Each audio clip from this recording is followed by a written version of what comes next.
Bismillahirrahmanirrahim. Saya ingin mengoreksi sedikit pemahaman yang berkembang di sebagian masyarakat Islam bahwa ketuhanan dalam Pancasila itu tauhid.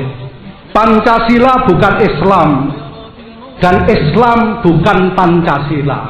Jangan hanya karena mobil itu berkaki 4 dan meja ini berkaki 4 Anda mengatakan meja ini mobil. Ketuhanan yang Maha Esa tidak pernah menjadi tauhid dan tauhid tidak pernah menjadi ketuhanan yang Maha Esa. Karena apa, saudara-saudara sekalian? Pancasila itu berdasarkan filsafat, produk manusia. Tauhid itu berdasarkan wahyu, produk Allah Subhanahu wa Ta'ala. Nabi Muhammad sallallahu alaihi wasallam tidak mengerti iman, tidak mengerti tauhid, tidak mengerti kitab kalau tidak diberi wahyu oleh Allah.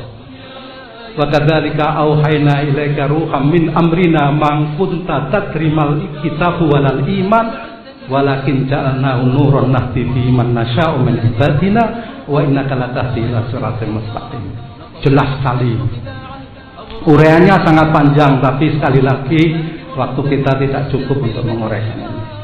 Tapi sekali lagi harus disadari, Pancasila itu sumbernya filsafat, man-made, produk manusia. Tauhid itu sumbernya wahyu, itu adalah produk yang maha kuasa Allah Subhanahu wa Ta'ala. Sejarah mengatakan kenapa Pancasila ditetapkan sebagai dasar negara, supaya Islam tidak menjadi dasar negara. Sejarah kita bisa diskusi di mana-mana. Saya sudah pernah sampaikan perkara ini di depan diskusi BNPT dan dihadiri oleh One Team Press. Ya. Dan saya siap masih untuk melakukan diskusi ilmiah. Pancasila sumbernya filsafat, saudara-saudara sekalian, dari seorang sosialis Belanda namanya Bars, yang dia termasuk pengikut kosmopolitanisme atau internasionalisme, dan San Min Cui, Dr. Sun Yat-sen yang melandasi nasionalisme, demokrasi dan sosialisme. Ini penting.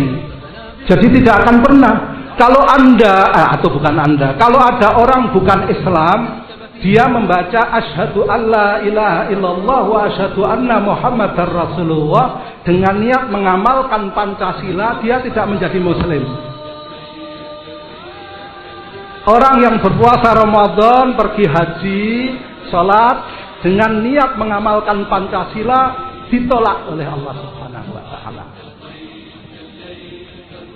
Tetapi orang yang bukan Islam kemudian dia menyebut, memberi kesaksian asyhadu alla ilaha illallah wa asyhadu anna muhammadar rasulullah, dia menjadi muslim kalau dia berniat mengamalkan tauhid.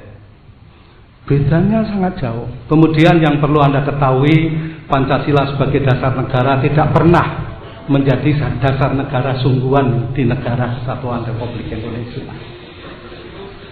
Dia menjadi alat politik kekuasaan. Sejarah mengatakan seperti itu dan saya siap diskusi. Saya sudah pernah sampaikan di diskusi BNPT dalam masalah ini. BNPT pusat. Ya. Ini penting sekali untuk kita renungkan bersama supaya kita tidak ditipu oleh orang-orang yang tidak mengerti tentang syariat dan orang-orang yang orang-orang yang suka mengatakan sesuatu tentang Allah tanpa ilmu.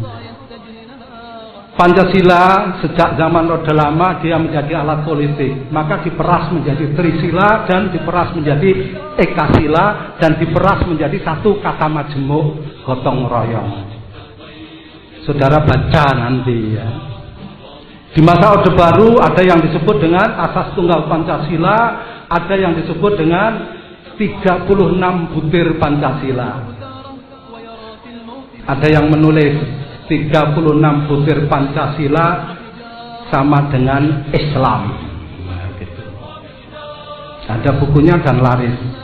Saya termasuk di antara yang ikut penataran P4 pada masa Orde Baru, dan saya mendapat ijazah untuk 100 jam, saudara-saudara sekalian. 100 jam itu yang paling tinggi. Ya, yang lain-lain ada 50 jam, ada sekian jam, ini 100.